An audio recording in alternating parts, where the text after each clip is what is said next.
ኢትዮጵያ ውስጥ ያሉ የሃይማኖት ተቋማቶች ያላቸው አዎንታዊ ተጽዕኖ ባይኖር ኖሮ ተግባብቶ መኖር ተከባብሮ መኖር የሚለው ነገር እየሰረጸ ይመጣና ጉዳት አድርስ የሚል ሃይማኖት አለ ብዬ አላስብም። የሃይማኖት አባት እኮ የሰው ልጅ ነው፣ ሰው ነው። የቱ ላይ ነው ድንበሩ? ምቀኝነት እጅግ በጣም ሃይማኖታዊ አንዳንዴ እንዴት ነው የተላለፍነው አይነት ነገር ከማን ነው ችግሩ? ሲባል ክርስቲያን ሙስሊሙ የሚወጣበት ሀገር እና ይሄ ሃይማኖተኛ ህዝብ ያለ የሚፈጠሩ ግጭቶች ግን አሁንም አሉ። ይሄንን መጽሐፍ ተጠቅመው ሰላምና ሃይማኖት ስላላቸው ግንኙነት በደንብ እናነሳለን። ሙሉ በሙሉ ተቋቁመው ከችግራቸው እንዲላቀቁ እንዴት ነው ሚዛን የሚጠበቀው? ሃይማኖት ነፃነት የሚፈልግ ነገር ለነገሩ በሽታኮ ነው በጣም ቶሎ ሚዛን የሚሰራጭ ታንኪ። ሰላም ጤና ይስጥልን ውድ የፋና ፖድካስት ተከታታዮች እንደምን አላችሁ? ፋናን እየተከታተላችሁ ስለሆነ ከልብ አድርገን እናመሰግናለን። ዛሬም በወቅታዊ ጉዳያችን አንድ ጉዳይ አንስተን እንወያይ እዚህ ስቱዲዮ ተገኝተናል። የዛሬው ጉዳያችን የሃይማኖት ተቋማት ለሰላም ያላቸውን አስተዋጽኦ ነው የምናነሳው። ከኢትዮጵያ የሃይማኖት ተቋማት ጉባኤ እንግዳ ጋብዘናል። እንዲሁም እዚህ ስቱዲዮ አመለ ደምሰው ባልደረባዬ አለች። እኔም ሄኖክ በቀላ አብረን ቆይታ የምናደርግ ይሆናል። እንግዳችን ፓስተር ይታገሱ ኃይለ ሚካኤል ናቸው። ስለመጡ በጣም እናመሰግናለን ፓስተር። እናመሰግናለን ስለጋበዛችሁ።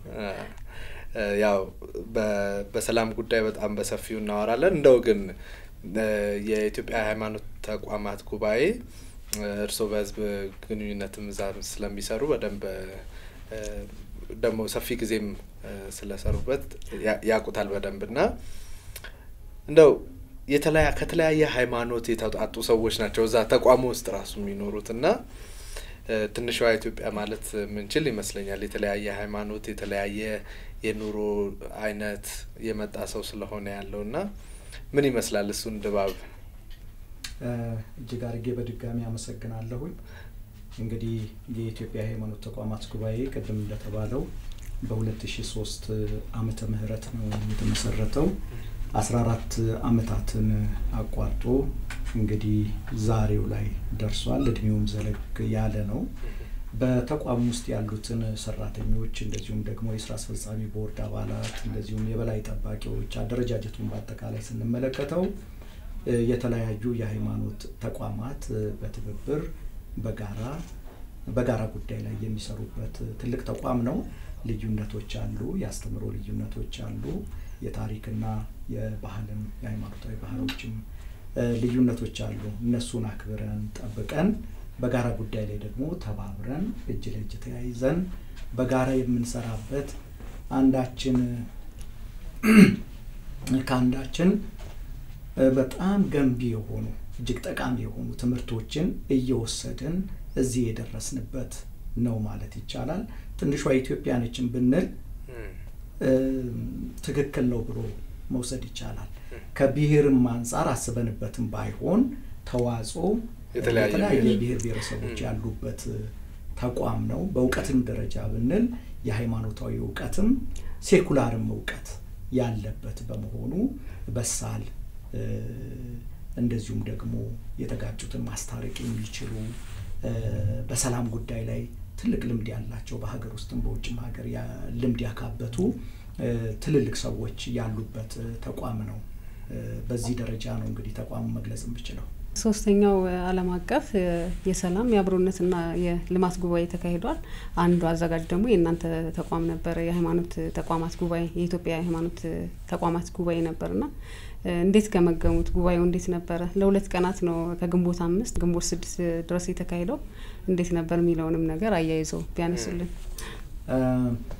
እንግዲህ በአዲስ አበባ በሂልተን ሆቴል ግንቦት 5 እና 6 2017 ዓመተ ምህረት የተደረገው ዓለም አቀፍ የሰላም የአብሮነት የልማት ጉባኤ በጥሩ በተሳካ ሁኔታ ተጠናቋል። ይሄንን ጉባኤ እንግዲህ ያዘጋጁት ትልልቅ ተቋማቶች ናቸው። በዋናነት የኢትዮጵያ የሃይማኖት ተቋማት ጉባኤ በማስተባበር ጉባኤው እንዲካሄድ አድርጓል። ከዚህ ጋር ተያይዞ ግን ብቻውን ያዘጋጀው ሳይሆን GTONE ኢንተርፌስ ፎረም እንደዚሁም ደግሞ ዩናይትድ ሪሊጂየስ ኢኒሺዬቲቭ ከአፍሪካ ህብረት ጋር በመተባበር ያሳኩት ትልቅ ዓለም አቀፍ ተቋም ነው። በእቅዶቻችን የያዝናቸው ነገሮች በኋላ እየመጣንበት ልናያቸው እንችላለን። በተሟላ መንገድ ፈጽመናል አሳክተናል ብለን ነው እኛ እየገመገምን ያለ ነው። አሁን የተባለው የጂ20 ኢንተርፌስም ሆነ ሌላው የሃይማኖት ላይ የሚሰራው ድርጅት በምን መሰረት ነው ኮላቦሬት ያደርጋው? አሁን ለምሳሌ ከሃይማኖት ተቋማት ጉባኤ ጋር የጂ20 ጉዳይ እንዴት ተገየ? ቡድን 20 ሀገራት በአማርኛ እንግዲህ የተወሰነ ነገሮችን ስለ ቡድን 20 ሀገራት ለመናገር ያክል የቡድን 20 ሀገራት የምንላቸው በ1999 ዓመተ ምህረት እንደ አውሮፓ አቆጣጠር የተመሰረተ ትልቅ ተቋም ነው። 19 አባል ሀገራትን ይዟል። እንደዚሁም የአውሮፓ ህብረትን አባል አድርጎ 20 ሀገራት ተብሎ የሚጠራበትና ጅማሬው ላይ ኢኮኖሚ ላይ ፎከስ ያደረገ በተለይም ደግሞ ኤዥያ አካባቢ የነበረውን የኢኮኖሚ ክራይሲስ ተከትሎ እሱን ሶልቭ ለማድረግ ነው የተመሰረተውና በሂደት G20 በተለያዩ ዓለም አቀፍ አህጉር አቀፍ ጉዳዮች ላይ አጀንዳ ይዞ መወያየት ጀምሯል። ያው እንደሚታወቀው ኢኮኖሚ ብቻ ሳይሆን ሰላም አንዱ ነገር ነው። አየር ንብረት አንዱ ነገር ነው። የአየር ንብረት ለውጥን ከመከላከል አንፃር ሰብአዊ መብት ላይ የሰው ልጅን ክብር ከማስጠበቅ አንፃር ስደትን ከመከላከል አንፃር ስደት ስንል ህገወጥ ስደትን ከመከላከልና ህጋዊ ስደትን ከማበረታታት አንፃር እንደዚሁም ደግሞ ሃይማኖት ነፃነት የሚፈልግ ነገር ነው። ፈጣሪም ሃይማኖትን ለሰው ልጅ ሲሰጥ በነፃነት ነው የሰጠው። የማመን ያለማመን የመከተል ያለመከተል የመቃወም ያለመቃወም መብት ለየግለሰቡ ተሰጥቷል። ስለዚህ በቡድን 20 አባል ሀገራት እንደ አንድ ትኩረት የተሰጠው የሃይማኖት ነፃነትን ማህበረሰቡ በዓለም አቀፍ ደረጃ ኤክሰርሳይዝ እንዲያደርግ ነው። ስለዚህ ምንድነው የቡድን 20 አባል ሀገራት ስብሰባቸውን ከማካሄዳቸው ቀደም ብሎ የቡድን 20 አባል ሀገራት ኢንተርፌስ ፎረም የሚባል መቀመጫውን አሜሪካ ላይ ያደረገ ትልቅ ድርጅት አለ። እነዚህ አባል የሆኑት ሀገራቶች በውስጣቸው ያሉ ሃይማኖቶች በአንድ ላይ ሆነው በጋራ ጉዳይ የሚሰሩበት ማለት ነው። ስለዚህ ይሄ G20 ኢንተርፌስ ፎረም የሚባለው ተቋም በአሜሪካ የሚገኘው ከኢትዮጵያ የሃይማኖት ተቋማት ጉባኤ ጋራ ቀጥተኛ የሥራ ግንኙነት አለ።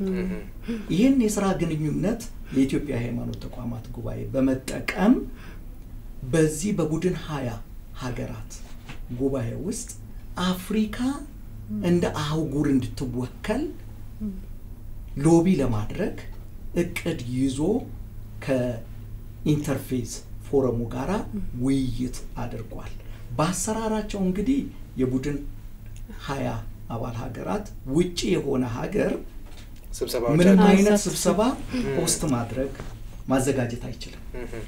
እንዴት ተቻለ ዛሬ? ነገር ግን የኢትዮጵያ ሃይማኖት ተቋማት ጉባኤ ቅድም እንዳልኳቸው ከቡድን 20 አባል ሀገራት ኢንተርፌስ ፎረም ጋራ ካለው ቅርርብ የተነሳ እዛ ላይ ያሉት ደግሞ አመራሮች የሃይማኖት አባቶች በአለማችን ላይ ከፍተኛ ተጽዕኖ መፍጠር የሚችሉ ስለሆኑ የአባል ሀገራቱን ከፍተኛ የመንግስት የሥራ ኃላፊዎችን ሎቢ ማድረግ ይችላሉ። ስለዚህ በኢትዮጵያ የሃይማኖት ተጽዕኖ መፍጠር ይችላሉ። የአድቮኬሲ ስራ መስራት ይችላሉ። የማግባባት ስራ መስራት ይችላሉ።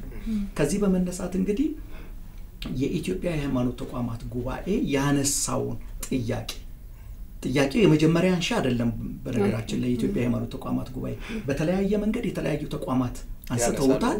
ነገር ግን የኢትዮጵያ የሃይማኖት ተቋማት ጉባኤ የተነሳውን ጥያቄ አጠናክሮ በመሄድ ተቀባይነት አግኝቷል። የግሩፕ 20 ሀገራት የሃይማኖት ተቋማት ፎረሙን ስላሳመነ የፎረሙ መሪዎች አባል የሃይማኖት አባቶች በየሀገራቸው ያሉት የመንግስት የሥራ ኃላፊዎች በማነጋገር በኢትዮጵያ ላይ ጉባኤው እንዲካሄድ አፍሪካ ደግሞ የዚህ የቡድን 20 አገራት አባል እንድትሆን ረጅም ጊዜ ግፊት ሲደረግ ቆይቷል። እንደ ትልቅ እድልም ሆኖ ደግሞ ሀገራችን ኢትዮጵያ እንደምናውቃት በብዙ ነገር ቀደምት ነች። በብዙ ነገር አፍሪካንም ደግሞ የማስተባበር ፓን አፍሪካኒዝምን ከፍ አድርጎ የማሳየት የመሪነት ተልኳን ወይንም ኃላፊነቷን ከመወጣት አንፃር የሃይማኖት ተቋማትም ይህንን ገዝተውት እነሱም በበኩላቸው አፍሪካ ህብረት የዚህ የቡድን 20 ሀገር አባል እንዲሆን ግፊት በከፍተኛ ሁኔታ አድርጓል። እንደ ድል ሆኖም ደግሞ በ2023 እንደ አውሮፓውያን አቆጣጠር ያቀረበው ጥያቄ ተቀባይነት አግኝቶ ጸድቆልናል። አሁን ለመጀመሪያ ጊዜ ቀስ እያልን ልናነሳው እንችላለን በደቡብ አፍሪካ በሚካሄደው የቡድን 20 አባል ሀገራት አመታዊ ጉባኤ ላይ የአፍሪካ ህብረት በአባልነት የሚገኝበት የአፍሪካ ህብረት እንኳን ደህና መጣችሁ የሚባልበት ትልቅ ስራዎችን ተሰርቷል። እንግዲህ የሃይማኖት ተቋማት ጉባኤ በቡድን 20 አባል ሀገራት የሃይማኖት ተቋማት ፎረም በኩል ነው እንደ አፍሪካ እንደዚህ ተጽዕኖ ተፈጥሮ ያመጣው። ለሶስተኛ ጊዜ ነው ሶስተኛው ዓለም አቀፍ የሰላም የአብሮነትና የልማት ጉባኤ ነው። አሁን ትናንትናና ከትናንትና በፊት የተካሄደው ለኛ መሰለኝ አይደል? ሶስተኛው ዓለም አቀፍ የሰላም የአብሮነትና የልማት ጉባኤ ብለን ስንጠራ በቡድን 20 ሀገር ቅድም እንደተናገርኩት አባል ያልሆነች ሀገር ላይ ጠይቃ አመጣ ኢትዮጵያ በኢትዮጵያ የተካሄደው ሶስት ጉባኤ ነው። ሶስቱን ጉባኤ ነውና ሶስቱን በተከታታይ እንግዲህ እዚህ ነው ያደረግነው። ሶስቱ ጉባኤ እንግዲህ የቡድን 20 አባል ሀገራትን ተሳታፊዎች ብቻ ሳይሆን በሰባቱም ክፍለ ዓለማት የሚገኙ ትልልቅ የሃይማኖት መሪዎችን ትልልቅ መንግስታዊና መንግስታዊ ያልሆኑ ተቋማት ከፍተኛ ኃላፊዎችን ዲፕሎማቶችን ሊቃውንቶችን የባህል እና የእምነት መሪዎችን ጨምሮ ወደዚህ አምጥቶ ለሶስት ጊዜ ለተከታታይ 3 አመት ማድረግ 2023 በየአመቱ ማድረግ እጅግ በጣም ቀላል ነገር አይደለም። ውጤት አድርገን ልንወስደው እንችላለን። ትልቁ ቦታ ሰላምን መስበኪያው የሃይማኖት ተቋማት እንደሆኑ ምንም ጥያቄ የለውምና አሁን እንደ ሃይማኖት ተቋማት ጉባኤ በአፍሪካ ደረጃ በአለምም ደረጃ በዚህ ደረጃ ተጽዕኖ መፍጠር ችለናል። ግን የሀገራችንን ብንመለከት በሀገራችን ወይም ደግሞ የመጡትም ከተለያየ ክፍለ ዓለማት የመጡ ሰዎችም የሃይማኖት ተቋማት ተጽዕኖን እንዴት ነው የምንገልጸው? አሁን የሃይማኖት ተቋማት በሰላም ጉዳይ በተለያየ ጉዳይ ተጽዕኖ እየፈጠሩ ነው ማለት እንችላለን። በአለም ምናልባት የፖለቲካ ውስጥ ጉዳዩን እናነሳለን ወደ በኋላ። ግን እንደው ተጽዕኖአቸው ምን ይመስላል? ሃይማኖቶች በሰላም ጉዳይ ያላቸው ተጽዕኖ ምን ይመስላል? ከሰላም ከአብሮነት እና መሰል ጉዳዮች አንፃር በሀገራችን ውስጥ የሚገኙት የሃይማኖት ተቋማት በአንድ ላይም በተናጠልም የሚያደርጉት ስራ ምን ያህል ተጽዕኖ ፈጥሯል የሚለው ነገር ትንሽ ወደ ኋላ መለስ ብሎ ማየት የሚያስፈልግ ይመስለኛል። እኛ ኢትዮጵያውያን እንደምንገመግመው አይመስለኝም።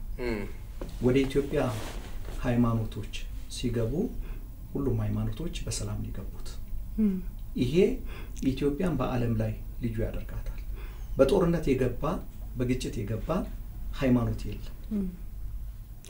ተጽዕኖ ከዚህ ነው የሚጀምረው።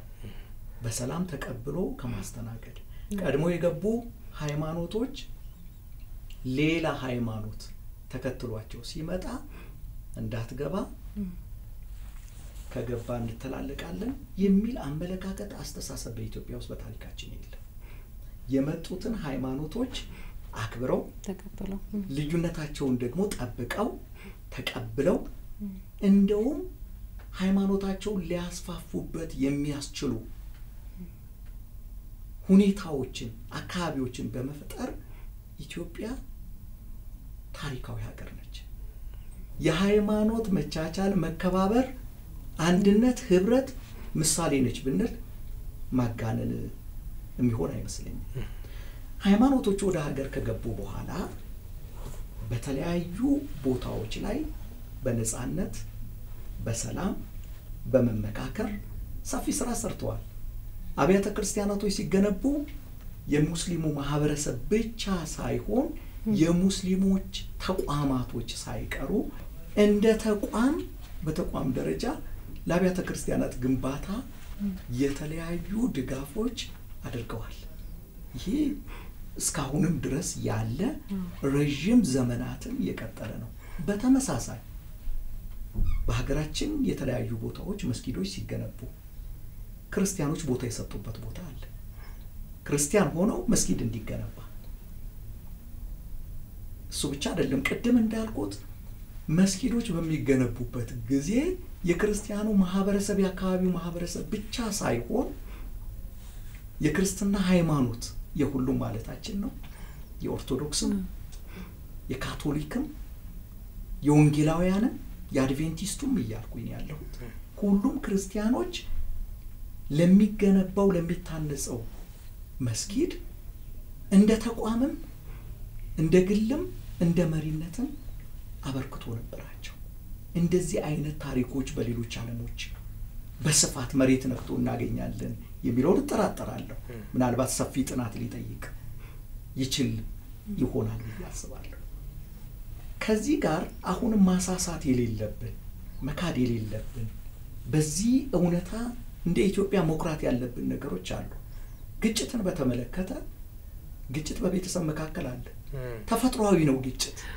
አንዳንድ ጊዜ እንደውም የሃይማኖት አስተማሪዎች ስንሆን ግጭት የሚጀምረው ከራስ ወይንም ከፈጣሪ ጋር ነው ብለን ነው የምንነሳው። ከሌላው ጋር ከመጋጨት በፊት ከራስ ወይንም ከፈጣሪ ጋር የምናደርገው ግጭት ነው ከአካባቢያችን ጋር እንድንጋጭ የሚያደርገን። ዞሮ ዞሮ ምን ለማለት ነው? ግጭት ተፈጥሯዊ። ግጭትን እንቀንሳለን፣ ሙሉ በሙሉ ማጥፋት አይቻልም። ስለዚህ በሃይማኖት በተለያዩ የሃይማኖት ተከታዮች መካከል ከግንዛቤ ማነስ የተነሳ ከመረጃ እጥረት የተነሳ ካተረጓጎም የተነሳ የኮሙኒኬሽን ወይንም የተግባቦት ችግር ጥበቡ አናሳ ከመሆን የተነሳ ችግር የተነሳ ሰዎች ሊጋጩ ይችላሉ። ግጭታቸውን ወደ ሃይማኖታቸው ጋር ሊያያይዙ ይችላሉ። የተፈጥሯዊ ነው፣ የትም ዓለም ላይ የሚታይ ነው። እነዛ ግጭቶች ግን ከሃይማኖት ሰዎች መካከል የተፈጠሩ እዚህም እዛም የተፈጠሩ ግጭቶች በዋነኛነት በራሳቸው በሃይማኖቱ ተቋማት ተከታዮች፣ መሪዎች፣ አባቶች፣ ሽማግሌዎች በምክክር የተፈቱ እንጂ ከእጃችን ወጥቶ ሃይማኖታዊ ግጭት አገርን የጎዳበት ነጥብም የለም። ስለዚህ በሰላም ያለነው አሁን ያለው አንጻራዊ ሰላም ተጠብቆ እንዲኖር ያደረገው እኔ የሃይማኖት ተቋማት ተጽዕኖ ነው ብዬ ነው የምወስደው። ተጽዕኖአቸውን ፖዚቲቭ አዎንታዊ ሆኖን ተጽዕኖ ማሳነስም ተገቢ ነው ብዬ አላስብም። አለ ተጽዕኖ መጠናከር አለበት። አዎ እዚህም እዛም ያሉ ክፍተቶች ይኖራሉ። የሃይማኖት አባት እኮ የሰው ልጅ ነው፣ ሰው ነው፣ ስጋ ለባሽ ነው። ስጋ ለባሽ ደግሞ ፍጹም አይደለም። የተለያዩ እንከኖች ይኖራሉ።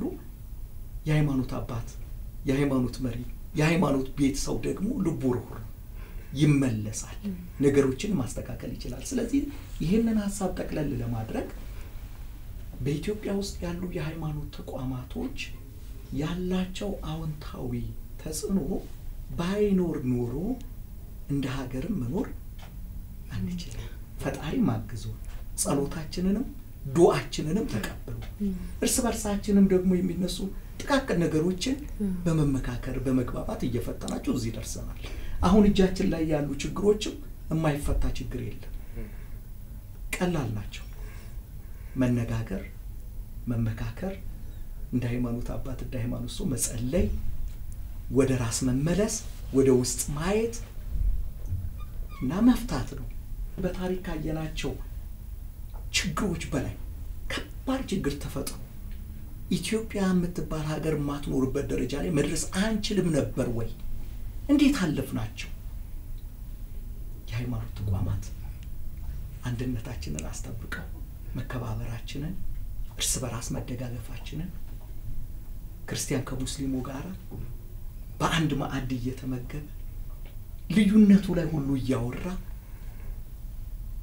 በዓላቶችን አብሮ እያከበረ መኖር የቻልነው የሃይማኖት ተቋማት የሃይማኖት አባቶች የሃይማኖት ቤተሰቦች ስላሉ ነው ብዬ ወስዳለሁ።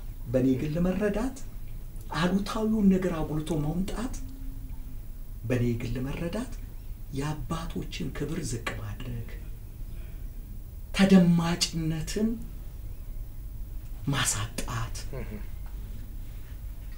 ተጽዕኖአችንን ለመቀነስ የሚደረግ ጥረት ይመስለኛል። ይሄ ደግሞ በጸሎትም ባስተምሯችንም ማይሳካ ፈጣሪ ደግሞ ተጨምሮበት የሚፈርስና የሚጠፋ ነገር ነው።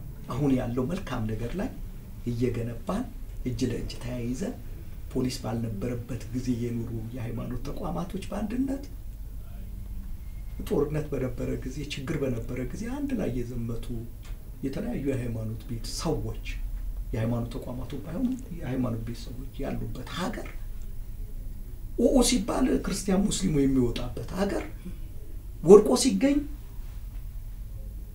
እምነቱ ምንድነው ተብሎ የማይጠየቅበት ሀገር ድግሶች ሲኖሩ በዓላቶች ሲኖሩ ቀደም እንዳልኩት ለክርስቲያን ለሙስሊም ተብሎ ተዘጋጅቶ ከሙስሊምም ከክርስቲያንም ዘመዶች ናቸው ተብሎ የሚጠራበት ሀገር በእያንዳንዳችን ቤተሰብ በእያንዳንዳችን ብሔረሰብ ውስጥ ደግሞ ሁሉም ሃይማኖት አባላት ተከታዮች መሪዎችም ያሉበት ሀገር ውስጥ ተቀምጠን የሃይማኖት ተጽዕኖ ትንሽ የሳሳ ይመስለናል የሚለው ድምዳሜ መስጠት በእውነት ታሪክንም ፈጣሪንም የሃይማኖት ተቋማቱንም ደው አለማክበርም ይመስለኛል መዳፈርም ይመስለኛልና ተጽዕኖአቸው ግሉ ነው። ግን ከዚህ በላይ መሄድ አለበት የሚለው ላይ ግን ጥያቄ የለም። ቅድም እርሶ እንዳነሱት ነውና በጣም የሃይማኖት ተቋማት ትልቅ ተጽዕኖ እንደሚፈጥሩ ተጽዕኖአቸው የበጎ ተጽዕኖአቸው እንደሚበልጥ ምንም ጥርጥር የለውም የሚታይም ነገር ስለሆነ ማለት ነው።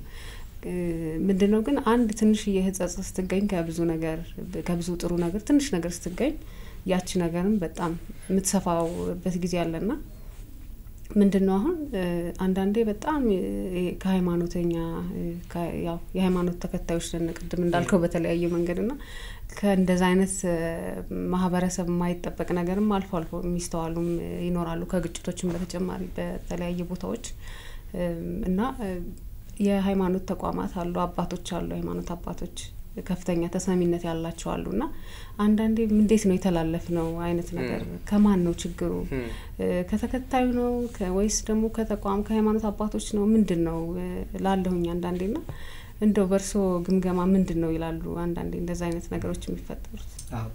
በጣም ጥሩ ሐሳብ ነው የተነሳው።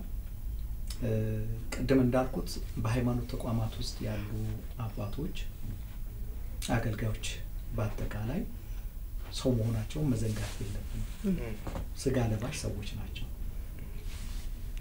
ከዚሁ ጋር ተያይዞ በሃይማኖት ተቋማትና በሃይማኖት ቤት ሰው በአገልጋይ በመሪው ላይ የሚታዩ ክፍተቶች ጎልተው ይታያሉ።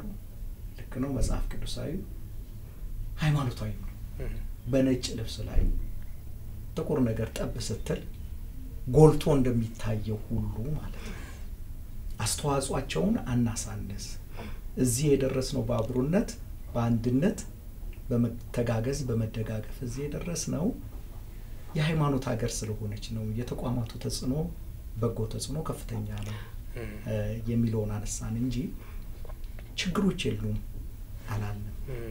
ችግሩ የጀመረው ኢትዮጵያ ውስጥ አይደለም የሚለውን ቀደም ለማሳየት እንዳጠቃላይ የትኛውም ዓለም ላይ የሚገኝ የሃይማኖት ከቤተሰብም ጀምሮ እንዳልነው ቀደም ግጭቶች አይጠፉምና ግጭቶች ይኖራሉ ጥፋቶችም ስተቶችም ይኖራሉ። ነገር ግን የሃይማኖት ተቋማት እና መሪዎቻቸው አገልጋዮች ያለብን ኃላፊነት እጅግ በጣም ከፍተኛ ነው።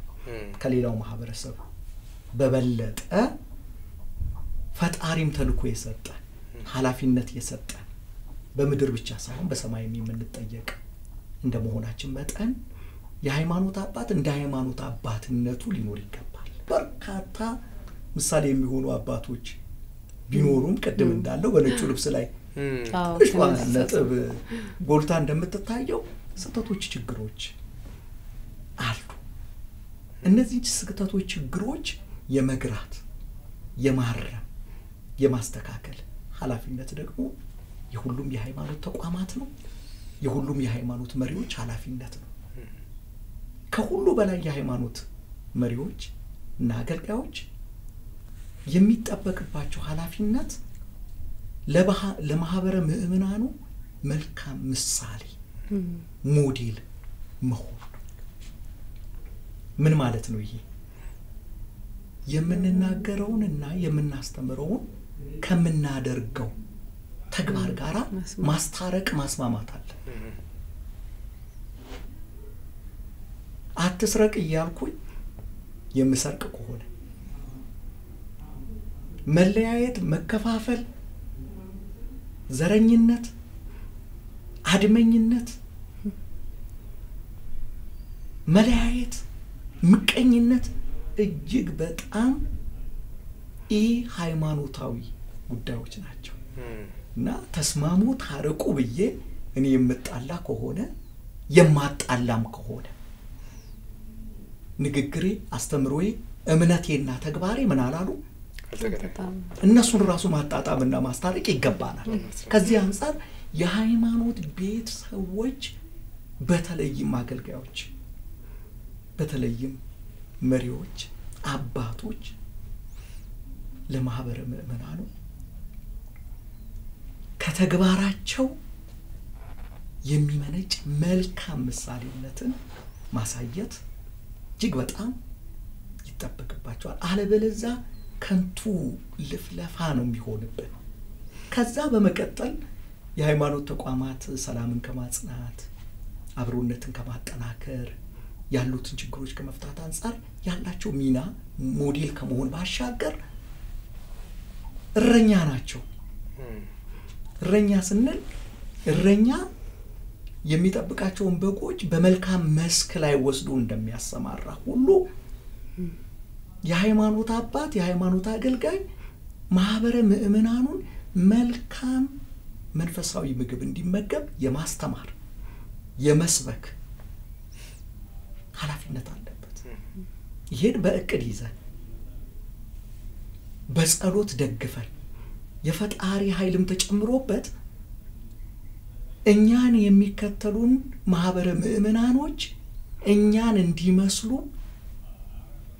እኛ ማን መስላለን የሚለው ቀደም እንዳስቀመጡት ነው። አስተምሯችን የቅዱሳት መጻሕፍት መመሪያን መስለን እኛ እነሱ እንዲከተሉን የማድረግ ኃላፊነት አለብን። መጀመሪያ መነሻችን ላይ እንዳልነው የሰው ልጅ ደግሞ ፍጹም አይደለምና ስህተቶች ይኖራሉ። ማህበረ ምእመናኑ ጋር ስህተቶች በሚፈጸሙበት ጊዜ የተወሰኑ ጥፋቶች በሚከሰቱበት ጊዜ ደግሞ ጊዜ ሳንወስድ ፈጥነን የመምከር የመገሰጽ የማረም ጠብ እንኳን ተፈጥሮ ከሆነ በግለሰቦች መካከል እነሱ ፈጥነን የማስታረቅ ኃላፊነት አለብን። ብዙ ጊዜ እኮ ጊዜ የምንሰጣቸው ትንንሽ ጠቦች ተደምረው ነው አካባቢያዊ ክልላዊ ሀገራዊ መልክ ይዘው የሚመጡት። በዚህ ላይ የሃይማኖት ቤተሰቦች ትልቅ ኃላፊነት አለብን። እግር በእግር እየተከታተልን የምናገለግላቸው ማህበረ ምእመናን ችግር ውስጥ ሲገቡ ከመምከር ጀምሮ መገሰጽ፣ ከችግራቸው እንዲወጡ ደግሞ ሁኔታዎች ማመቻቸት ኃላፊነት አለብን።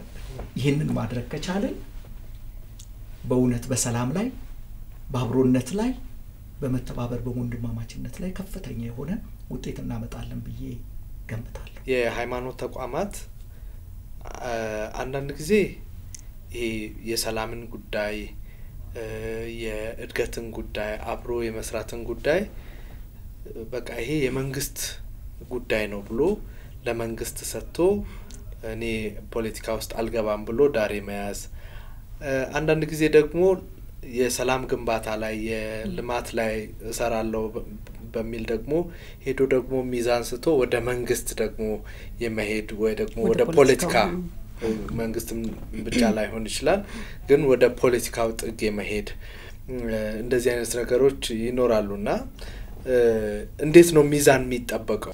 በጣም ጥሩ ነው። ሚዛንን ድንበርን አስጠብቆ መሄድ ሃይማኖታዊም ነው። መንግስትና ሃይማኖት የሚተባበሩባቸው በርካታ ነገሮች አሉ። በተለይ ደግሞ እንደ ሀገራችን ኢትዮጵያ ተጨባጭ ሁኔታ ስንነሳ ብዙ ጊዜ 97.3 98 99% አማኝ ሀገር ነው ብለን ነው የምንገልጸው። እኔ ፈጣሪና ለአምንም የሚል ኢትዮጵያዊ አልገጠመኝም። በእምነታችን ላይ ምን ያህል ጠንካራ ነን የሚለው ነው እንጂ ጥያቄ ሊሆን የሚገባው ኢትዮጵያዊ ሃይማኖተኛ ነው የሚለውን እንወስዳለን። ኢትዮጵያዊ ሃይማኖተኛ ነው ብለን ካልን ህዝቡ የሃይማኖት ተቋማት ናቸው እያለን ነው። በሌላ አነጋገር የኢትዮጵያ ነባራዊ ሁኔታ ያያየን ስለሆነ የኢትዮጵያ መንግስት የሚመራው እነዚህኑ ሃይማኖተኛ ህዝብ ነው። ስለዚህ ሃይማኖትና መንግስት ህዝቡ ላይ ይገናኛሉ። ሁለቱም ህዝቡ ላይ የሚሰሩ ተቋማት ከመሆናቸው አንፃር ሃይማኖት ከቅዱሳት መጻሕፍት ከሃይማኖታዊ ስርዓቶች አስተምሮቶች ጋር በተያያዘ እዚሁ አንዱ ህዝብ ላይ ሲሰራ መንግስት ደግሞ ከመንግስት ስርዓት ከመንግስት አስተዳደር ጋራ የተያያዙ ስራዎችን እዚሁ ህዝብ ላይ ይሰራል። በጋራ ደግሞ እጅ ለእጅ ተያይዞ ይሄ የሚለያዩበት ጉዳይ ነው። መንግስት የኢትዮጵያን ህዝብ ከሚቀጥለው ሳምንት ጀምሮ መጽሐፍ ቅዱስ ወይም ቅዱስ ቁርአን ላስተምር አስቤያለሁ ብሎ አይመጣም። ይሄ ድንበር ማለፍ ነው። የሃይማኖት ተቋማት የኢትዮጵያን ህዝብ ከሚቀጥለው ሳምንት ጀምሮ የማስተዳደር ኃላፊነት ያለብኝና መሬት ለቀብር ቦታም ለእንትንም ማከፋፈል ይጀምራል። የመንግስት ስራ ተክቼ ነው ይሰራለሁ ብሎ ካለ ድንበር ማለፍ ነው። ድንበር ማለፍ ነው። ድንበራችንን ጠብቀን ግን አንዳችንን ሳናጠፋ በጋራ ተባብረን ግን የምንሰራቸው ደግሞ የጋራ ጉዳዮች አሉ። ጤናማ ማህበረሰብ መገንባት ፖለቲከኛ መሆን ሳይሆን ፈጣሪ አስቀድሞ የሰጠውን ተልእኮ መፈጸም መጠበቅ። የሃይማኖት ተቋማቶች የሰላም የአብሮነት የአንድነት የስነ ምግባር ተቋማት ተብሎ ነው የሚጠሩት። ቅዱሳት መጻሕፍት በጉልህ ነው የሚያስተምረን ስነ ምግባሩ የተጠበቀ ማህበረሰብ፣ ጤናው የተጠበቀ ማህበረሰብ፣ ሰላሙ የተረጋገጠ ከሰው ሁሉ ጋር ቢቻልህ በሰላም ኑር የሚለው እኮ መጽሐፍ ቅዱሳዊ ትእዛዝ ነው፣ አምላካዊ ትእዛዝ ነው። ከሰው ሁሉ ጋር በመልካም ነገር እየተባበራችሁ አብራችሁ በሰላም ኑሩ የሚለው እኮ የቅዱስ ቁርአንም የሐዲስም ማስተምሮ ነው። ሃይማኖቶች ይሄንን ነው የሚሉት። ይሄ ማለት እንግዲህ በሰላም ላይ መንግስት ይሰራል፣ የሃይማኖት ተቋማትም ይሰራሉ፣ ይተባበራሉ፣ ይደጋገፋሉ። ስንተባበርና ስንደጋገፍ ማህበረሰባችን ሊረዳው የሚገባው የተሰጠንን ጤናማ ማህበረሰብ የመገንባት ሰላማዊ ማህበረሰብ የመገንባት ሃይማኖታዊ ትእዛዝ እየፈጸመን እንዳለ መንግስት ከኛ ጋር ሲተባበር ደግሞ ይሄንኑ መንግስታዊ ተልእኮ ስላለው ኃላፊነት ስላለበት እየሰራ እንደሆነ መረዳት አስፈላጊ ይመስለኛል። እንደተባለው ነው ያው ሁሉም ሚና አለው። ያው የሃይማኖት ተቋማትም የራሳቸው ሚና አላቸው፣ መንግስት ተቋማትም የራሳቸው ሚና አላቸው፣ ፖለቲከኞችም የራሳቸው ሚና አላቸውና ሚናቸውን ጠብቆ የመሄድ ላይ ማለት ነው። ደግሞ ልማት ላይ መሳተፍ ያን ያህል ምንም እንትን የሚልም ነገር የለም። እንደውም አንዳንዴ ብዙ እርዳታ ይሄ የበጎ አድራጎት ድርጅቶች አሏቸው አይደለ? የሃይማኖት ተቋማት ብዙዎች አብዛኛዎቹ የሃይማኖት ተቋማት ስር ያሉ ናቸውና እና ብዙ ጊዜ የምናየው እንዴት ነው እርዳታው ራሱ ላይክ ምንድነው ቀጥታ ይሄ ለተቸገሩት ዝም ብሎ ዛሬ በልተው እንዲያድሩ ምናምን ከማድረግ ይልቅ ሙሉ በሙሉ ተቋቁመው ከችግራቸው እንዲላቀቁ እና ልማት ስራዎች ላይ በደንብ ከመስራት አንፃርስ እንዴት ነው የታሰቡት? ከዚህ አንፃር የሃይማኖት ተቋማት በጤና በልማት በተለያዩ ልማቶች በትምህርት በርካታ ስራዎችን እየሰሩ ነው ያሉት። የልማት ድርጅቶች አሏቸው። እሱ ብቻ አይደለም። ማህበረሰቡ በተለይ ደግሞ ስራ አጥ የሆኑ ወጣቶቻችንን በስራ ፈጠራ ውስጥ እንዲገቡ የሙያ ባለቤት ከማድረግም አንፃር እሱ ብቻ አይደለም። በሀገራችንም ውስጥ ከሀገርም ውጭ ያሉ የተፈናቀሉ በተለያየ በተፈጥሮና በሰው ሰራሽ አደጋዎች የተፈናቀሉ ዜጎቻችን መልሰው እንዲቋቋሙ የማድረግን ኃላፊነት የሃይማኖት ተቋማት በኃላፊነት ወስደው እየሰሩ ነው ያሉት። በርካታ ማሳያዎችን ማሳየት ይቻላል። ከዚህ አንፃር እንግዲህ እየተሰሩ ያሉትን እዚህ መዛም ያሉትን በርካታ ስራዎች ጠንካራ አድርጎ በመሄድ ሀገራችን ያለባትን ህዝባችን ያለበትን ጥያቄ በዚህም በዛም የሚታዩትን ክፍተቶች መራራቆች የማቀራረብና የመፍታት ኃላፊነት የሃይማኖት ተቋማት አለባቸው። እሱን አጠናክረን መቀጠል ተገቢ ነው የሚል እይታ ምልከታ ነው ያለኝ። እሴት ላይ እናንሳ። የሃይማኖት ተቋማት የማህበረሰብን እሴት የማህበረሰብን አኗኗር መቅረጽ ላይ በጣም ትልቅ ኃላፊነት አለባቸው። ቅድም ስናነሳ ነበር ደጋግመን ያነሳነው ስለሆነ አሁንም ደግመን በደንብ ማንሳት ያለብን ጉዳይ ስለሆነ ነው። አሁን የሚያልፈው ትውልድ ብቻ ሳይሆን ቀጣይ የሚመጣውም ትውልድ ይሄን ይዞ መሄድ ስላለበት ነውና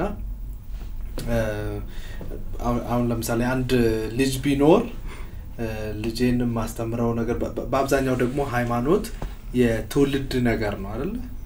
መቅረጽ ትውልድ መቅረጽ ነው እና ደግሞ የሚሻገር ነው። ትውልድ የሚሻገር ነው። ከኔ አብራክ የወጣ ልጅ በአብዛኛው የሚሰማው ተጽዕኖ የሚያድርበት የኔ ሃይማኖት አስተምሮ ነው። ያው በኋላ የራሱን ውሳኔ ወስኖ ወደ ሌላ ሃይማኖት ሊሄድ ይችላል። ግን በዋናነት በአብዛኛው የምናየው ትውልድ ተሻጋሪ ነገር ነው። ከአንድ ትውልድ ወደ አንድ ትውልድ የሚሄድ ነገር ነውና ልጄን ከትንሽነቱ ጀምሮ ማስተምረው የሃይማኖታዊ እሴት ሰላም ተግባብቶ መኖር ተከባብሮ መኖር የሚለው ነገር እየሰረጸ ይመጣና አድርጎ ለሚሆነው ነገር እሱ ደግሞ ለልጁ ለሚያስተላልፈው ነገር እንደዚህ ያለ የሚቀጥል ነገር ይመስለኛልና የሰላምን እሴት የአብሮ መኖርን እሴት የመግባባትን እሴት ቅድም እንዳልነው የልማትን የጠንካራ ሰራተኝነትን እነዚህን እሴቶች ማህበረሰብ ውስጥ በማስረጹ ረገድ እንደው የናንተም ተቋም የሃይማኖት ተቋማትም ምን ላይ አሉ ማለት እንችላለን? እንደው ስንናንሳ ከኛ ተቋም ልነሳ። እሺ ከኛ ተቋም ስንነሳ እንግዲህ የኢትዮጵያ ሃይማኖት ተቋማት ጉባኤ እንደተመሰረተ የተለያዩ የሃይማኖት ተቋማት አባቶች መሪዎች በአንድ ላይ መጥተው የመሰረቱ ስለሆነ አንድ ላይ እነሱን አመጥቶ የነሱን ክብር በሚጠብቅ መንገድ የጋራ የሆኑትን ነገር ለይቶ በአንድ ላይ በአንድ ጉዳይ ላይ እንዲመክሩ በማድረግ ረገድ ሰፊ ጊዜ ወስዷል። አሁን አንዳቸው ያንዳቸውን ዋና ጉዳይ ተቆርቋሪ ሆኖ እስከሚናገሩ ድረስ ሄደውበታል። የኢትዮጵያ ሃይማኖት ተቋማት ጉባኤ አሁን ያላቸውን እሴቶች የጋራ እሴቶቻችን ምንድናቸው? ቀደም ወንድሜ ተቃቀስካቸውን ጨምሮ በሃይማኖት ተቋማት ጎልቶ የሚታዩ የሃይማኖት የጋራ እሴቶች በክርስትናው በእስልምናው በሌሎችም ሃይማኖቶች ውስጥ ያለው እሴት ምንድነው? እነሱስ ላይ እንደ ጉባኤ በጋራ የምናስተምርበት የጋራ ዶክመንት አለን ወይ የሚል ጥናት ሰፊ ጊዜ ተደርጓል። ሊቃውንቶች የተሳተፉበት የሰላም እሴት ግንባታ የሚል መጽሐፍ አሳትመናል። ይሄም መጽሐፍ በእስልምና ውስጥ ያለ ትልቅ አባት በእስልምና ውስጥ ያሉ ትልልቅ አባቶች ዑለማዎች ሼሆች ዳኢዎች ኡስታዞች ይሄንን መጽሐፍ ተጠቅመው ያስተምራሉ ምንም አይነት ልዩነት የለም የጋራ በሚያደርገው ተለይቷል ይሄ የተሰራው በክርስቲያን ሊቃውንትና በሙስሊም የሃይማኖቱ ከፍተኛ ሊቃውንቶች ነው በጋራ ተስማምተውበት ነው ጥቅሶቹ የገቡት የመጽሐፍ ቅዱስ ጥቅስ የቅዱስ ቁርአን ጥቅስ ከሐዲስም የተወሰዱ ጥቅሶች እነዚህን የጋራ ሴቶቻችንን በአንድነት ከሙስሊምም ቢያስተምረው ከክርስቲያንም ቢያስተምረው አንድ ነው ትምህርታችን 9 ትልልቅ ዋና ሴቶች አሉ ደጋግመን ያነሳናቸው ሰላም አብሮነት መረዳዳት ሃይማኖተኝነት መልካም ስነ ምግባር ፍትሃዊነት እነዚህን የመሳሰሉ ዋና ጉዳዮች በመጽሐፍ ደረጃ አዘጋጅተን በሁሉም ክልሎች ያሰልጣኞች ስልጠና ሰጥተናል ያ ብቻ አይደለም ስልጠናው እታች ያለው ማህበረሰብ ድረስ እንዲደርስ የክልል የሃይማኖት ተቋማት ጉባኤ መዋቅሮቻችንም እየሰሩ ነው በየቤተ እምነቱ ደግሞ አባል ቤተ እምነቶች ያዘጋጁት የራሳቸው መጽሐፍ ስለሆነ ይሄንኑ መጽሐፍ ወስደው በየቤተ እምነቱ ስለ አብሮነት እንዲያስተምሩ ስለ ሰላም እንዲያስተምሩ ስልጠና ተሰጥቶ በየቤተ እምነቱ ስራዎች እየሰራ ነው መጀመሪያ መነሻችን ላይ እንዳነሳ ነው ምን ያህል የተሰራው ስራ በቂ ነው የሚለው ነው ጥያቄ አሁን ያለንበት ወቅት ደግሞ በከፍተኛ ሁኔታ የቴክኖሎጂ ወቅት እንደመሆኑ አሉታዊ የሆኑ ነገሮች በማህበራዊ ሚዲያዎች ላይ የሚለቀቁበት ሁኔታ ስላለ እነዚህን ሃይማኖታዊ ሀገራዊ ሴቶች ከማህበራዊ ሚዲያ ፈጥኖ የማድረስ የመቅደም ችግር ግን አለ ያኛው ዶሚኔት እንዳያደርግ ችግሮች አሉ ስለዚህ አሁን ነገሩ በሽታኮ ነው በጣም ቶሎ ሚዛማው ጤና ሲሆን ሁሉ በየግሉ ጤናውን ጠብቆ አናወራውም በሽታ ሲሆን ግን ወዲያው የመዛማት ቫይረሱ ከሰው ወደ ሰው የመሰራጨት ኃይሉ በጣም ከፍተኛ ነው ይህ ስነ ምግባራዊ የሆኑ ነገሮች የሚፈጽሙት እኮ በሶሻል ሚዲያዎች ላይ በጣም ኢምንት ናቸው ግን ብዙ ሰው ያን መረጃ ሲቀባበለው ተጋኖ ይታያል ይሄ ከኢትዮጵያዊ ማንነት ከሃይማኖት አስተምሮ የተቃረነ በመሆኑ የሃይማኖት ተቋማት የጋራ የሆኑ ሴቶቻችን ላይ ጠንከር ያለ ተከታታይነት ያለው ስፋትም ያለው ትምህርት መስጠት እንዳለብን ማህበራዊ ሚዲያውም እያሳየን ያለውና እዛ ላይ ተደጋግፈን በተለይ ደግሞ የሚዲያ ተቋማቶች እነዚህ የሃይማኖታዊ የሚሆኑ ማህበራዊ ሴቶቻችንን ከማጉላት አንፃር የሃይማኖት ተቋማት የሚሰሩትን ስራዎች ለህብረተሰቡ ማድረስ የምንችልበት ቅንጅታዊ አሰራር ቢኖረን አሁን እፊት ለፊታችን ላይ እያጠላ ያለውን ጥቁር ጥላ የማስወገድ አቅማችንን እንጨምራለን አስተማማኝ የሆነ ማህበራዊ ግንኙነት እንዲኖረን ጥሩ ስራዎችን ውጤታማ ስራዎችን መስራት እንችላለን ብለን ነው የምናስበው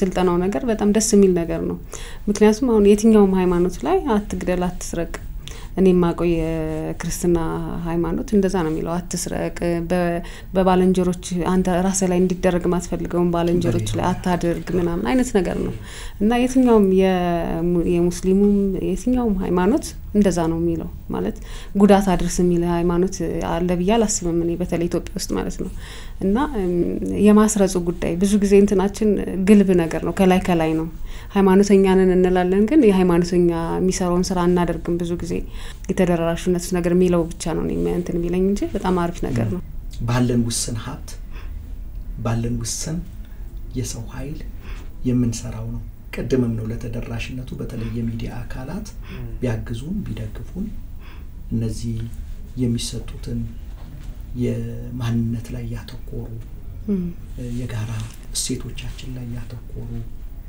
ስልጠናዎችን የውይይት መድረኮችን ለህብረተሰቡ የሚደርስበትን መልካም መደላድል ብንፈጥር ተደራሽነቱን እያሰፋ ነው እንሄዳለን። አንድ እዚህ ላይ ማስመር ያለብን ነገር ሰላም እንበል አብሮነት እንበል ስነ ምግባር እንበል እነዚህ ምንላቸው መልካም እሴቶችን በአስተማማኝ ሁኔታ በማህበረሰባችን ውስጥ ለማስረጽ አንድ ተቋም ብቻውን የሚችለው አይደለም። የአንድ ተቋምም ስራ አይደለም። እውነት ነው። የሁሉም ማህበረሰብ ነው። ውጤቱም ጉዳቱም ሁሉም ላይ እነዚህ ተጎዱ ማለት ሰላማችን ይናጋል፣ አብሮነታችን እንትን ይላል፣ በከፍተኛ ሁኔታ ለሙስና ተጋላጭ እንሆናለን። በስነ ምግባር በሞራሉ እኮ ልዕልናው ከፍ ያለ ሰው ለሙስና የተጋለጠ አይደለም። ሙስናን እኮ ባለን የፖሊስ የተለያዩ የጸረ ሙስና ኮሚቴዎች ብቻ ምናቆመው አይደለም። ኃጢያት መሆኑን ከልቡ እንዲያምን ባለበት የሃይማኖት ቤት ውስጥ ጠንከር ተደርጎ መነገር ያስፈልገዋል። ስለዚህ እነዚህ አሁን ያነሳናቸው እሴቶች በዚህ መጽሐፍ ላይ ቅድም ያልኳቸው 9 እሴቶች በአንድ ተቋም ምንፈጽመው ሳይሆን የሁላችንም ኃላፊነት ስለሆነ ከትምህርት ቤት ጀምሮ ጻናቶች መከባበር እኮ በጣም ትልቁ እሴታችን ትልቁ እሴታችን በብዙ ማሳያዎች ማሳየት እንችላለን። ከትምህርት ቤት ጀምሮ ተማሪዎች መምህራናቸውን ማክበር አለባቸው። መምህር ሁለተኛው ወላጅ ነው ተብሎ ነው። በአብያተ ክርስቲያናት በመስጊዶች በሃይማኖት ተቋማት አገልጋዮቻቸው መሪዎቻቸውን ማክበር መቻላል መከባበር የሚለው በራሱ በጣም ትልቅ ነው። ስለዚህ እነዚህ እሴቶች በጣም ባስተማማኝ ሁኔታ በሰዎች ህይወት ውስጥ ማጽናት እንድንችል እንተባበር ነው ብለው እንደጋገፍ ይድርሻውን ከቤት ይጀምራል። ከቤተሰብ ነው የሚጀምረው። ወላጆች ልጆቻቸው ላይ በተገቢ ሁኔታ ቢሰሩ የሚያዩዋቸውን ሶሻል ሚዲያዎች ከትምህርት ባሻገር የሚያዩትን ህፃናቶች ጨምሮ የሚያዩትን መቆጣጠር ቢጀምሩ ቃላቸው ንግግሮቻቸው ምን አይነት ነው ልጆቻችን በአሁኑ ሰዓት ያለው በየቤታችን የሚያሳዩት አክሽን የምንድን ነው? የሚለብሱት አለባበስ፣ የሚናገሩት ንግግር፣ የሚያደርጉት ድርጊት ከየት የተቀዳ እና እቤት ውስጥ እንደሆነ ለማሳያ ለመጠቆም ያክል ልጆች ከወላጆች ጋር ባላቸው ግንኙነት አነሳን እንጂ ወላጆችም ደግሞ ለልጆቻችን አሁን ከነዚህ ነገሮች በመራቅ ሞዴሎች ነን ወይ? ከነሱ ጋር ጊዜ እናሳልፋለን ወይ? ነው እኛ እስከ ስራ እንደገባን ሶሻል ሚዲያው ላይ ነን ያለነው? እቤቱ የፈረሰን ማህበረሰብ የሃይማኖት ተቋማት ላይ አመተን ሃይማኖት ተቋማት ኃላፊነት እንዲወስድ ማድረግ እጅግ በጣም ከባድ ይመስለኛል። ትምህርት ቤቶቻችንስ እንዴት ናቸው? ተማሪ ከመምህሩ ጋር ያለው ልጆች እኮ የወላጆቻቸው ብቻ ሳይሆኑ የአካባቢያቸው የሃይማኖት ተቋማት የትምህርት ቤቶች አጠቃላይ ልጆች ናቸው ብለን መውሰድ እንችላለን። ከነሱ የሚቀዱትን ነው እነሱ የሚሆዱትና ይሄንን ቅንጅታዊ አሰራር ፈጥረን ያንዱ የሃይማኖት ቤተሰብ የኔ ልጅ ክርስቲያን እንደመሆኑ ይመጣን አገልጋይ እንደመሆኑ ይመጣን የኔ ልጅ ከሙስሊም ወንድሜ እኔ ብቻ አይደለም መግባባት ያለብኝ ከሙስሊም የሙስሊም ወንድሜን ጎረቤቴን አብሮኝ የሚሰራው ልጁ ጋራ እንዴት ነው ያላቸው ግንኙነት? እንዴት ነው ያላቸው ግንኙነት? የሙስሊሙ ማህበረሰብ ሶላት በሚያደርጉበት ጊዜ ትልልቆቹ ልቦች እህቶች ሆነ ጥንቃቄ ያደርጋሉ፣ ድምጽ ያሰሙ፣ ምን ይላሉ፣ ያከብራሉ፣ የሚያስፈልጋቸው ነገር ካለ ይሰጣሉ። ጥምቀት ደመራ በሚደረግበት ጊዜ በየመስጊዱ ላይ ውሃ ይሰጣል። ምን ይላል? ይሰጣሉ ልጆቻችንስ አሁን እንዴት ናቸው ያንዳችንን የሃይማኖት ቢሰው ልጅ እኩያቸውን ሲያገኙ ያገላሉ ይያገለሉ ከሆነ እኛ ጋር ችግር አለ ብለን መውሰድ አለብንና የሰጠናቸውን ነገር የሰጠናቸውን መጠየቃቸው በስውር የሰጠናቸው በአደባባይ ይከፍሉናል ያሳዩታልና ትውልዱ ላይ ከቤት ጀምረን በትምህርት ቤት በአካባቢያችን በሃይማኖት ተቋማት እሴቶችን ከማጽረስ አንፃር ተባብረን ይንሰራ ይገባል የሚሰሩ ስራዎችን ደግሞ ሚዲያዎች በደንብ አድርገው ቢሸጡልን በሚዲያዎች ላይ ደግሞ ያው ምናቀርባቸውንም የመዝናኛ እንትኖች በደንብ እየፈተሽን ብንሄድ ከኛ ባህል ጋር ይሄዳል ከኛ ሃይማኖት ጋር ይሄዳል ቅድም ስንመነሻችን ላይ የኢትዮጵያ ህዝብ ሃይማኖተኛ ህዝብ ነው ብለናል ኦዲየንሳችን ይሄ ሃይማኖተኛ ህዝብ ነው ስለዚህ በፋና ብሮድካስት ላይ የሚቀርበው የመዝናኛ ፕሮግራም ምን ያህል ይገዛዋል ምን ያህል ያንጸዋል ምን ያህል አዎንታዊ ሚና ይኖረዋል የሚለው ሚዲያው ተቋማቶችንም ያው በየሃይማኖቱ ያላችሁ ወንድሞች እህቶች እንደሆናችሁ መጠን እየፈተሽ ተደጋግፈን ከሄደን ሰላማችን አብሮነታችን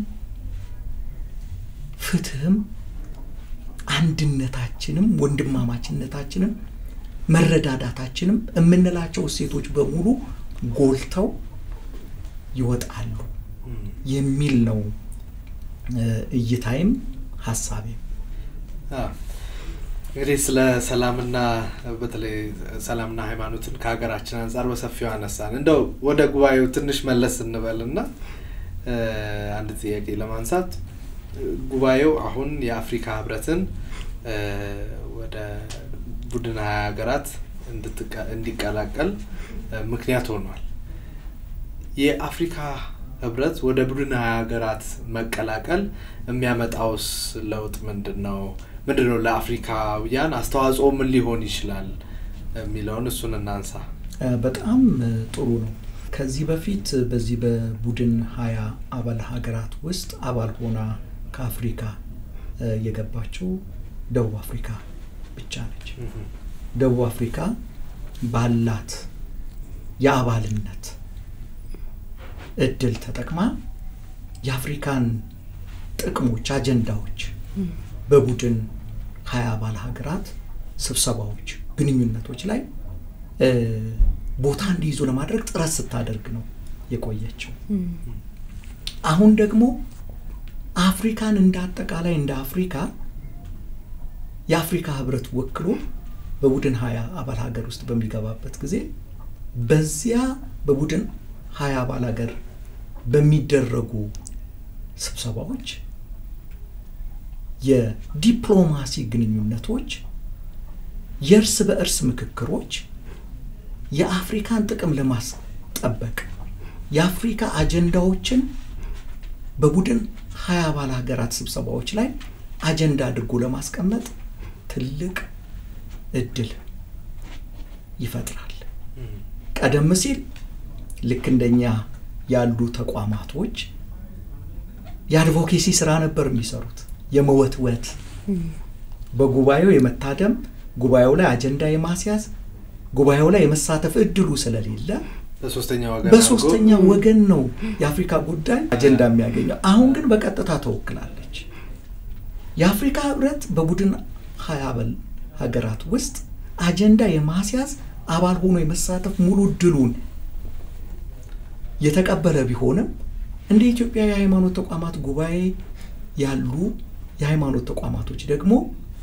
በጂ20 ኢንተርፌስ ፎረም አማካኝነት የነዚህ የሃያዎቹ አጋራት ትልልቅ የሃይማኖት አባቶች የአፍሪካን ጉዳይ ቅድሚያ እንዲሰጡ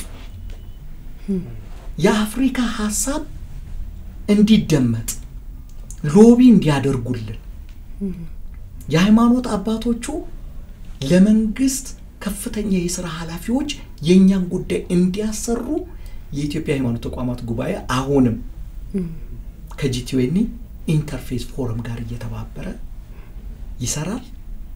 በዚህ ማጠናከርን እንቀጥላለን። ስለዚህ የአፍሪካ ጉዳይ የአፍሪካ ሐሳብ የአፍሪካ ጥያቄ የአፍሪካ አጀንዳ በዚህ ትልቅ መድረክ ላይ የሚሸራሸርበት የሚሰማበት የሚደመጥበት ኢቨን ተቃውሞ እንኳን ቢኖር እንደ አፍሪካ ተቋማችንን የምናሰማበት መድረክ ተመቻችቶልናል ማለት ነው። ስለዚህ በቅርቡ የ2025 የቡድን 20 አባል ሀገራት አመታዊ ስብሰባ ላይ ደቡብ አፍሪካ ላይ በቅርብ ይካሄዳል። በዚያ መድረክ ላይ የአፍሪካ ህብረት ሁላችንን ወክሎ ለመጀመሪያ ጊዜ ማለት ነው። ኢትዮጵያ እንግዲህ በሃይማኖት በመንግስት መረገድ ደግሞ ከአፍሪካ ህብረት ምስረታ ጀምሮ ቀደምት እንደመሆኗ የነጻነት ምሳሌ እንደመሆኗ በሃይማኖትም ጨምሮ